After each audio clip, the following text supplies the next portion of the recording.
আসসালামু আলাইকুম। প্রিয় দর্শক, অন্য মঞ্চের আলাপ চাইতে আপনাদের সকলকে আমন্ত্রণ জানাই। প্রতিবেদনের শিরোনাম দেখে বুঝেছেন বাংলাদেশে যেভাবে সমস্যা দীর্ঘায়িত হচ্ছে, সমাধানের পরিবর্তে যেভাবে সমস্যাকে দিনকে দিন বাড়িয়ে তোলা হচ্ছে, তাতে ভারতের পক্ষ থেকে বাংলাদেশের সামরিক হস্তক্ষেপের সম্ভাবনা কমছে তো নাই, বরং বেড়ে যাচ্ছে। অনেকটা সেই ইউক্রেনে রাশিয়ার যে সামরিক হস্তক্ষেপ তেমনটাই। গত 1.5 বছর ধরে ভারত কিন্তু অনেক চেষ্টা করে গেছে শান্তির পথে, অহিংসার পথে, বন্ধুত্বের পথে বাংলাদেশ সমস্যাকে মেটাতে। মোহাম্মদ ইউনূস সরকারের তীব্র ভারত বিরোধী মানসিকতা, ভারতের বিরুদ্ধে নানান মুখে নানান হুঙ্কার, এমনকি যুদ্ধের হুঙ্কার পর্যন্ত এ যাবৎ আমল দেয়নি ভারত। নানা রকম নাশকতামূলক যে কাজকর্ম করবার চেষ্টা চলছে বাংলাদেশ থেকে, ভারত সেগুলোতেও আমল দেয়নি তেমন। সমস্যা মেটাতে বারবার ভারত একটাই কথা বলেছে, সে কথাটা হলো নির্বাচনের কথা। সব দলকে নিয়ে স্বচ্ছ ও মুক্ত নির্বাচন, যেখানে আওয়ামী লীগ অংশ নিতে পারবে, কিন্তু বারে বারেই মোহাম্মদ ইউনূসের সরকার এড়িয়ে গেছে সে পথ। এখন তো আবার শেখ হাসিনার মৃত্যুদণ্ডও বের করে দিয়েছে আদালত থেকে। সুতরাং স্বচ্ছ অংশগ্রহণমূলক নির্বাচনের আশা এখন অনেকটাই দূরে চলে গেছে। একই সঙ্গে পাকিস্তানের সঙ্গে ঘনিষ্ঠতা, তুরস্কের সঙ্গে মিলে খিলাফত গঠনের চেষ্টা, চীনের সঙ্গে ভারত বিরোধী আঁতাত, সর্বোপরি আমেরিকা তার ভূ রাজনৈতিক স্বার্থে বাংলাদেশকে যেভাবে ব্যবহার করছে, তাতে ভারতের নিরাপত্তা সংকট ভীষণভাবে বেড়ে গেছে এবং এভাবে চলতে থাকলে ভবিষ্যতে আরও বেড়ে যাবে। এই প্রশ্ন কেউ করতে পারেন যে বাংলাদেশ কাকে বন্ধু করবে, মৌলবাদকে প্রশ্রয় দেবে কিনা, সেটা তার নিজস্ব সিদ্ধান্ত। ভারতের এখানে বলার কি আছে? ভারতের এই ব্যাপারে মাথা ঘামানো অনৈতিক, বা আরও স্পষ্ট করে বলতে গেলে যে অভিযোগটা এতদিন ধরে, বহুকাল ধরে ভারতের বিরুদ্ধে করে এসেছে বাংলাদেশ, সেটাই যে দাদাগিরি। দাদাগিরি কেন সহ্য করবে বাংলাদেশ? দেখুন, কথাটা যে ভুল একেবারে তা নয়, তবে পৃথিবীতে এমন দাদাগিরির নজির একটা নয়, অজস্র আছে। ইরাকের সাদ্দাম হোসেন ইরাক থেকে বহু দূরের দেশ আমেরিকার কোন পাকা ধানে মই দিয়েছিল যে ইরাক আক্রমণ করেছিল আমেরিকা? ইরানের শাহকে কেন হটিয়ে দিয়ে ইসলামী শাসন প্রতিষ্ঠা করেছিল আমেরিকা? কেন বাংলাদেশে হাসিনা সরকারের পতন ঘটালো আমেরিকা? আমেরিকার দাদাগিরির উদাহরণ দিতে গেলে পুরো সময় কাবার হয়ে যাবে সেই উদাহরণে। সুতরাং আমেরিকা ছেড়ে রাশিয়ার দিকে নজর দিই। কেননা রাশিয়া এবং ইউক্রেন প্রসঙ্গ নিয়েই তো এখানকার আলোচনা। তার সাথে বাংলাদেশের কি সম্পর্ক সেইটা দেখুন। অন্য দেশে নাক গলানোর স্বভাব রাশিয়ার নেই বললেই চলে। বর্তমানে সোভিয়েত আমলে কিছুটা ছিল, সেটাও এখন আর নেই। একমাত্র ব্যতিক্রম ইউক্রেন। ইউক্রেনের ব্যাপারে নাক গলানো নয়, রাশিয়া ইউক্রেনে আক্রমণ করেছে। দেখুন, রাশিয়া ইউক্রেন যুদ্ধ প্রথমবার শুরু হয় 2014 সালে, শেষ হয় 2017 সালে। ইউক্রেনের ক্রিমিয়া অঞ্চল পুরোটাই দখল করে নেয় রাশিয়া। এরপর 2022 সালে শুরু হয় দ্বিতীয় যুদ্ধ, এখনও চলছে। 2014 সালে ক্রিমিয়া দখল ছিল রাশিয়ার উদ্দেশ্য, সেটা নাক গলানো কিন্তু নয়। ক্রিমিয়ায় রাশিয়ার ভূ রাজনৈতিক, অর্থনৈতিক ও প্রতীকী স্বার্থের জটিল সমন্বয় ছিল। আর এবার 2022 সালে ইউক্রেন চেয়েছিল নর্থ আটলান্টিক ট্রিটি অর্গানাইজেশন বা ন্যাটোর সদস্য হয়ে নিজের দেশের নিরাপত্তা সুরক্ষিত রাখবে। কারণ আমেরিকার নেতৃত্বে গঠিত ন্যাটোর উদ্দেশ্যই হলো এই জোটের অন্তর্ভুক্ত কোনো দেশ আক্রান্ত হলে সবাই মিলে তার পাশে দাঁড়াবে। কে আক্রমণ করতে আসবে? ন্যাটোর জন্ম হয়েছিল সোভিয়েত রাশিয়াকে, সেই সময় সোভিয়েত রাশিয়াকে দমন করবার জন্যে কিংবা তাকে আটকাবার জন্যে। রাশিয়া ইউক্রেনকে নিষেধ করেছিল, যে বলেছিল যে ন্যাটোর সদস্য হয়েও না। ইউক্রেন শোনেনি। আমেরিকার প্ররোচনায় অন্যান্য ইউরোপীয় ন্যাটো সদস্য দেশগুলোর বুদ্ধিতে আবেদন করেছিল সদস্য পদের জন্য, রাশিয়ার সব আপত্তি উড়িয়ে দিয়ে। রাশিয়া ক্রুদ্ধ হয়ে ঝাঁপিয়ে পড়ে তখন ইউক্রেনে। ইতিমধ্যে ইউক্রেন শ্মশান হয়ে গেছে, তার বিরাট ভূখণ্ড রাশিয়ার দখলে। ইউক্রেনের সঙ্গে বর্তমান বাংলাদেশের অদ্ভুত একটা মিল আছে, এবং তেমনই মিল রাশিয়ার সঙ্গে ভারতের। মানে ইউক্রেন এবং রাশিয়ার সম্পর্কের যে কেমিস্ট্রি, সেই একই জিনিস দেখা যাচ্ছে ভারত এবং রাশিয়ার সাথে, ভারত এবং বাংলাদেশের সাথে। এই মিলটা কীরকম মিল দেখা যাক। দেখুন, ইউক্রেনে রাশিয়ার সামরিক অভিযানের কারণগুলো খুঁজলে এই কারণগুলো দেখা যায়। এক, সামরিক ও রাজনৈতিক স্বার্থের জন্য ক্রিমিয়া রাশিয়ার নৌশক্তির জন্য অত্যন্ত গুরুত্বপূর্ণ ছিল। ক্রিমিয়ার সেভাস্তোপল বন্দরে রাশিয়ার ব্ল্যাক সি ফ্লিট রয়েছে, আজকে নয়, সেই সোভিয়েত আমল থেকে। ক্রিমিয়া থেকে রাশিয়া শুধু কৃষ্ণ সাগরই নয়, বরং পূর্ব ভূমধ্যসাগর, মধ্যপ্রাচ্য, দক্ষিণ ইউরোপ অঞ্চলে দ্রুত নৌ ও ক্ষেপণাস্ত্র, মানে তাদের আকাশ শক্তি ব্যবহার করতে পারে। এখান থেকে নৌঘাঁটি, বিমান ঘাঁটি ও ক্ষেপণাস্ত্র তৈরি করে রাশিয়া নিজেকে আঞ্চলিক পরাশক্তি, সামরিক পরাশক্তি হিসেবে প্রতিষ্ঠা করেছে। যা ন্যাটো যদি এখানে আসে, তাহলে রাশিয়ার সেই প্রতিষ্ঠা আর থাকে না। ইউক্রেন ন্যাটোয় যোগ দিলে এখানে ন্যাটো তার সামরিক ঘাঁটি বানাবে। তাই রাশিয়া 2014 সালে দখল করে নিল ক্রিমিয়া নিজের সুরক্ষার জন্য। তারপরে যখন সম্প্রতি 3-4 বছর আগে, 3.5 বছর আগে আবার ইউক্রেন যখন ন্যাটোর সদস্য পদের অ্যাপ্লাই করলো, তখন শুরু হয়ে গেল 2022-এর ইউক্রেন যুদ্ধ। এর সঙ্গে আছে অর্থনৈতিক স্বার্থ। ক্রিমিয়াকে ঘিরে কৃষ্ণ সাগরের সীমানা জুড়ে বিপুল পরিমাণ অফশোর মানে সমুদ্রের অভ্যন্তরে তেল ও গ্যাসের বিপুল রিজার্ভ। ক্রিমিয়াকে দখলে নিতে পারলে তার মালিক হবে রাশিয়া। আবার ক্রিমিয়াকে দখলে রাখতে পারলে, যদি ইউক্রেন দখলে রাখতো, তাহলে ন্যাটো তার মালিক হয়ে যেত। বাণিজ্য ও সমুদ্রপথে ক্রিমিয়ার অবস্থান অত্যন্ত গুরুত্বপূর্ণ। স্থানীয় অর্থনীতি, কৃষি ও পর্যটন শিল্পে ক্রিমিয়ার স্থান বিখ্যাত। ক্রিমিয়ার মাটি এত সুন্দর যে সেখানকার মাটি এবং ইউক্রেনের মাটি সব নিয়ে যাওয়া, হিটলার সেই মাটি জাহাজ ভর্তি করে জার্মানিতে নিয়ে যাওয়ার চেষ্টা করেছিলেন, জার্মানির ফসল ভালো হবে তার জন্যে। আর এসবের ওপরে আছে একটি ঐতিহাসিক ভুলকে সংশোধন করা। কি ভুল ছিল? সোভিয়েত আমলে ক্রিমিয়া ছিল সোভিয়েতের রাশিয়ান প্রদেশের মধ্যে, রুশ প্রদেশের মধ্যে। 1954 সালে ক্রুশ্চেভ তিনি ক্রিমিয়াকে করলেন কি, রাশিয়ার প্রদেশ থেকে সরিয়ে নিয়ে ইউক্রেন প্রদেশে যুক্ত করলেন। ইউক্রেন এবং রাশিয়া তখন একই রাষ্ট্রের অংশ, তাই অসুবিধে হয়নি। কিন্তু 1991 সালে সোভিয়েত ভেঙে যায়, আলাদা রাষ্ট্র হয় ইউক্রেন ও রাশিয়া। গোলমালের শুরু তখন থেকে। রাশিয়া বোঝে বড় ভুল হয়ে গেছে ক্রিমিয়াকে ইউক্রেনকে দেওয়ার ফলে। 2014 সালে ভুল শুধরে ক্রিমিয়া আক্রমণ করে দখল করে নেন রাশিয়ার প্রেসিডেন্ট ভ্লাদিমির পুতিন।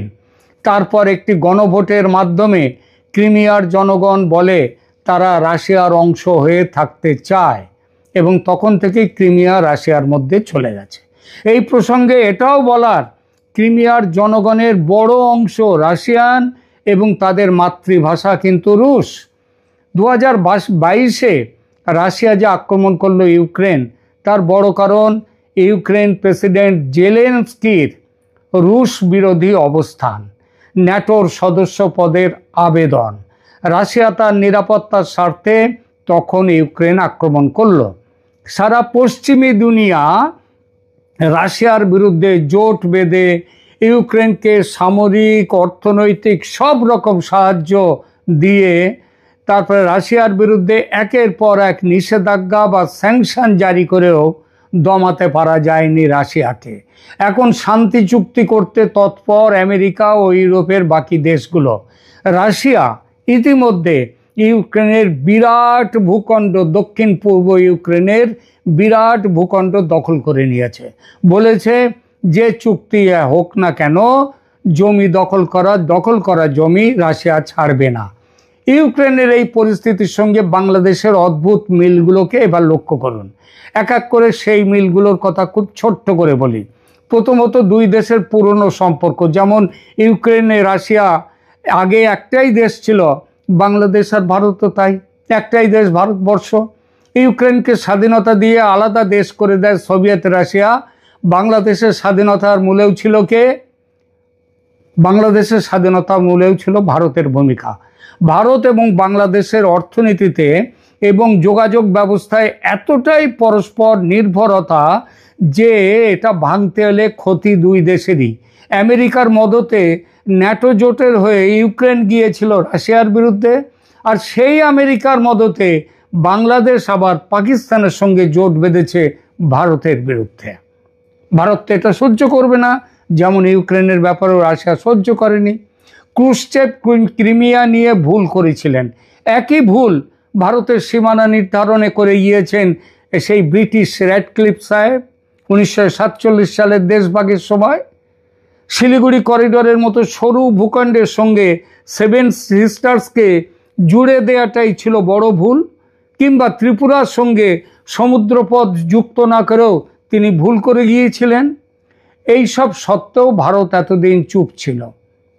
মানচিত্রের ভুল শুধরে নিতে 71-এ যেমন চেষ্টা করেনি, সেবারও চেষ্টা করলে ওই চিকেন নেককে চওড়া করে নেওয়া যেত। এমনকি চট্টগ্রাম বন্দরের যে মাঝখানে যে সরু 28 কিলোমিটারের মতো ত্রিপুরা থেকে চট্টগ্রাম বন্দর, সেই জায়গাটার জন্য অন্য ব্যবস্থা করে নিতে পারত, ভারত করেনি। তারপর 54 বছর কেটে গেছে, স্বাধীন হয়েছে বাংলাদেশ, তারপরেও চেষ্টা করেনি। গত 15 বছর বরং উল্টে ওই 3 বিঘা যেখানটায় করিডোরগুলো ছিল সেখানটায় যে চুক্তি করেছে, সেই চুক্তিতে ভারতের জমি বেশি গেছে, বাংলাদেশের জমি কম গেছে। গত 15 বছর বাংলাদেশে ছিল শেখ হাসিনার দূরদর্শী শাসন। তার আগের বছরগুলির বেশিরভাগই ছিল আবার ভারতে কংগ্রেস দলের অদূরদর্শী শাসন। ওদিকে শেখ হাসিনার দূরদর্শী শাসন এবং তার আগের বছরগুলোর বেশিরভাগ ছিল ভারতে আবার অদূরদর্শী শাসন।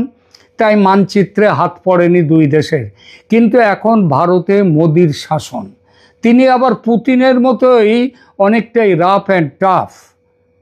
বাংলাদেশের সঙ্গে পুরনো সম্পর্কের দিকে চেয়ে তিনি এ পর্যন্ত মোহাম্মদ ইউনূসের সব রকমের বাঁদরামি বলা যায়, বাঁদরামি মেনে নিয়েছেন। কিন্তু আর নয়, রংপুর আর চট্টগ্রামের মানচিত্র এবার পাল্টে যাবে ক্রিমিয়ার মতো। এ কথা কিন্তু নয়াদিল্লির বিভিন্ন মহলে ঘুরে বেড়াচ্ছে। নয়াদিল্লির বিভিন্ন সূত্র জানাচ্ছে অপেক্ষার পালা, মানে ভারতের অপমান সহ্য করেও চুপচাপ থাকার পালা এবার শেষ। আর মাত্রই কয়েকটা দিন। ফেব্রুয়ারির নির্বাচন স্থগিত হলে কিংবা আবার আমেরিকার মদতে সেই নির্বাচনে আওয়ামী লীগকে অন্তর্ভুক্ত না করলে ভারতের পক্ষে আর চুপ করে থাকা সম্ভব হবে না। কারণ আরও যদি চুপ করে থাকা হয় তাহলে ভারতের সুরক্ষা প্রতিরক্ষার ক্ষতি। বাংলাদেশে ভারত এমন পরিস্থিতি হলে যদি নির্বাচন না হয় কিংবা আওয়ামী লীগকে বাদ রেখে নির্বাচন হয়, তাহলে বাংলাদেশে ভারতের সামরিক অভিযান অনিবার্য। কেউ ঠেকাতে আসবে না, না পাকিস্তান না আমেরিকা, আর চীনের তো প্রশ্নই ওঠে না। রাশিয়া ইউক্রেন যুদ্ধে রাশিয়ার পাশে অর্থনীতির বড় সহায়তা দিয়েছে ভারত। এই অভিযোগ স্বয়ং মার্কিন প্রেসিডেন্ট ডোনাল্ড ট্রাম্পের।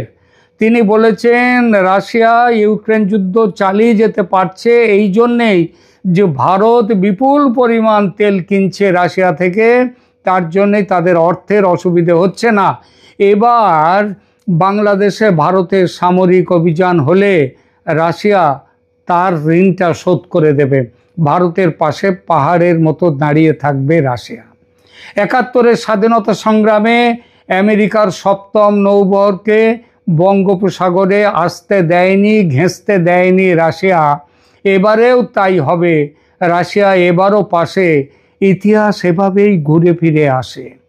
ডিসেম্বরের 4 ও 5 তারিখে ওই যে ভ্লাদিমির পুতিন ভারতে এসে প্রায় 200-র মতো প্রতিনিধি নিয়ে এসেছিলেন, তাদেরকে নিয়ে এসে বহু রকমের চুক্তি করে গেছেন। এখানে বহু রকম কথা হয়ে গেছে এবং সেটা তিনি এই কথাটিও বলে গেছেন যে ভারতের পাশে যদি বাংলাদেশ নিয়ে ভারত সামরিক অভিযান করে, রাশিয়া ভারতের পাশে। বাংলাদেশে চাইনিজ হাসপাতাল কত দূর, এই প্রসঙ্গটা নিয়ে এই মুহূর্তে আপনাদের সামনে কথা বলতে চাই। আমি বেশ কিছুদিন যাবত আতিপাতি করে খোঁজবার চেষ্টা করছি যে এই যে বর্তমান যে ইউনূস সরকার গঠিত হবার কয়েক মাসের মধ্যে ভারতীয় চিকিৎসা ব্যবস্থাকে দূরে ঠেলবার জন্য বাংলাদেশে চাইনিজ হাসপাতাল নির্মাণ করা হবে কয়েক মাসের মধ্যে। ইউনূস সরকার আসার কয়েক মাসের মধ্যে এরকম একটা ঢাকঢোল পেটানো হয়েছিল। কিন্তু আজকে 1.5 বছর হতে চলছে। এই 1.5 বছর হতে গেল তখন এই হাসপাতালটা আসলে কত দূর, কয়েকদিন ধরে খোঁজ করবার চেষ্টা করছিলাম। এই খোঁজ করতে করতে ভারতীয় গণমাধ্যম নর্থ ইস্ট নিউজের চন্দন নন্দী আজকে একটি স্টোরি করেছে যে এই হাসপাতালটার আসলে অবস্থাটা কি। যথারীতি বাংলাদেশে একটা 1000 শয্যার হাসপাতাল হবার কথা, সেটা কবে হবে, 1.5 বছরে হয়নি নাকি 10 বছর পরে হবে সেটিও আমরা জানি না।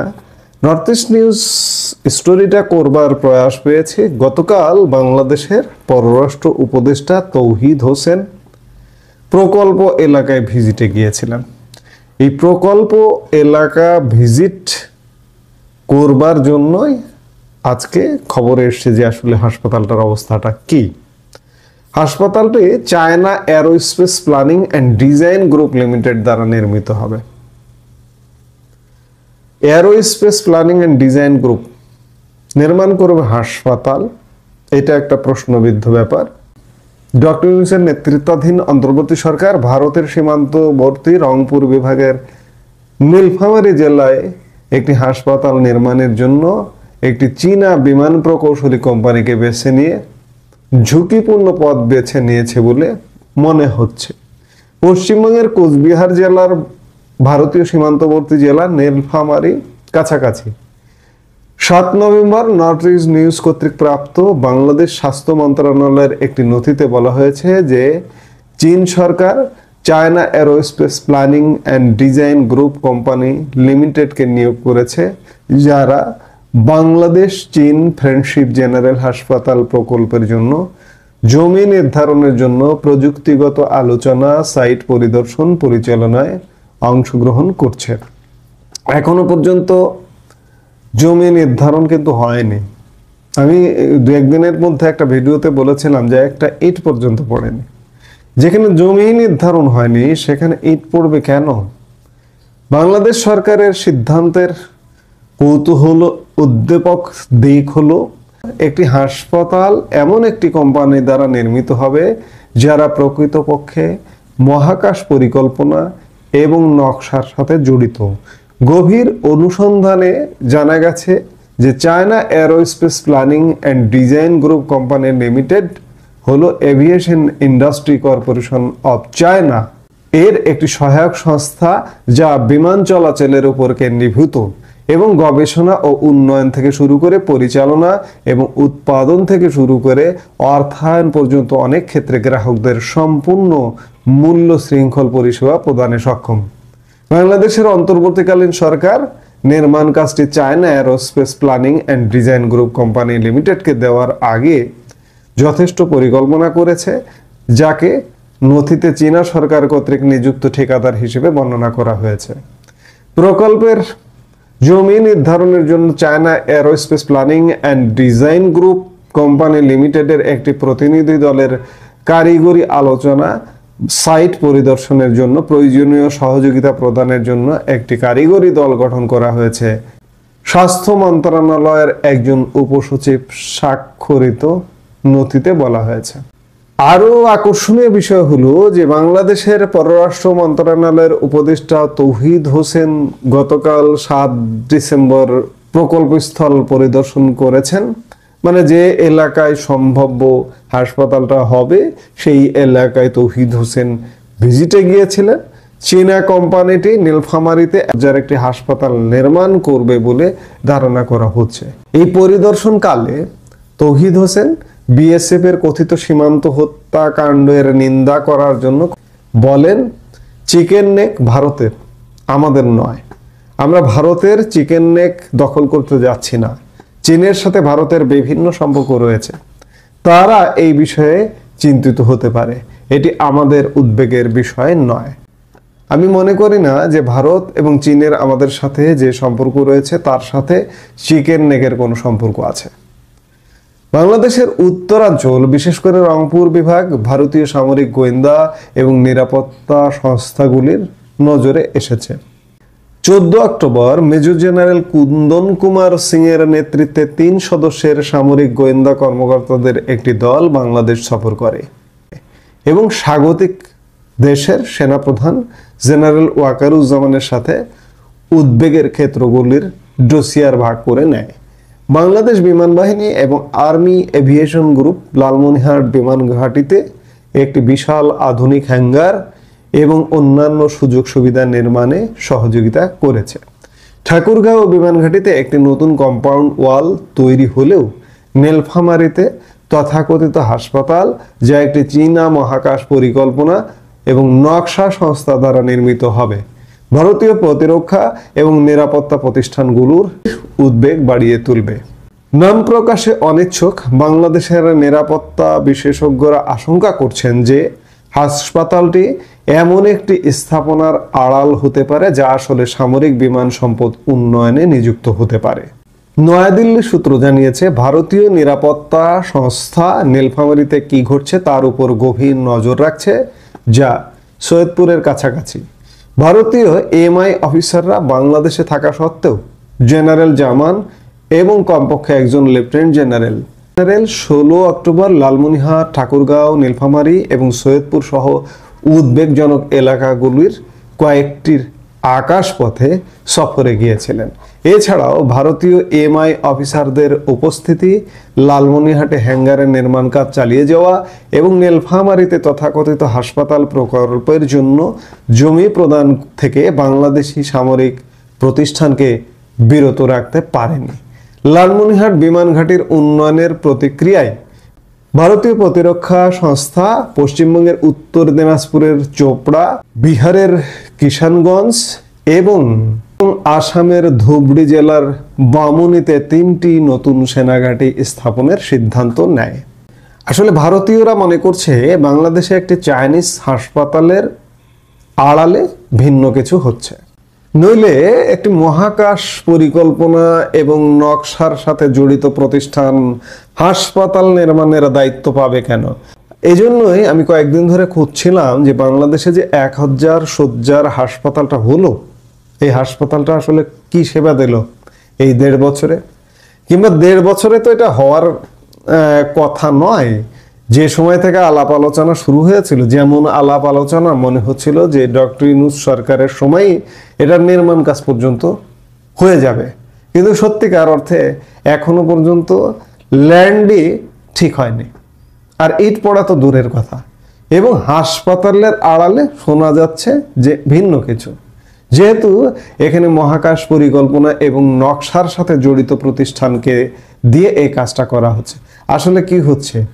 আসলে সত্যিকার অর্থে আমরা শুভঙ্করের ফাঁকির মধ্যে আছি। হাসপাতাল হচ্ছে কিনা সরকারই বলতে পারবে, এবং এই স্থাপনা বা এই কর্মকাণ্ড আমাদের নিরাপত্তা জনিত থ্রেট তৈরি করছে কিনা, পার্শ্ববর্তী দেশ ভারতের জন্য উস্কানি তৈরির একটা কারখানা হচ্ছে কিনা, এমন নানা প্রশ্ন আসছে।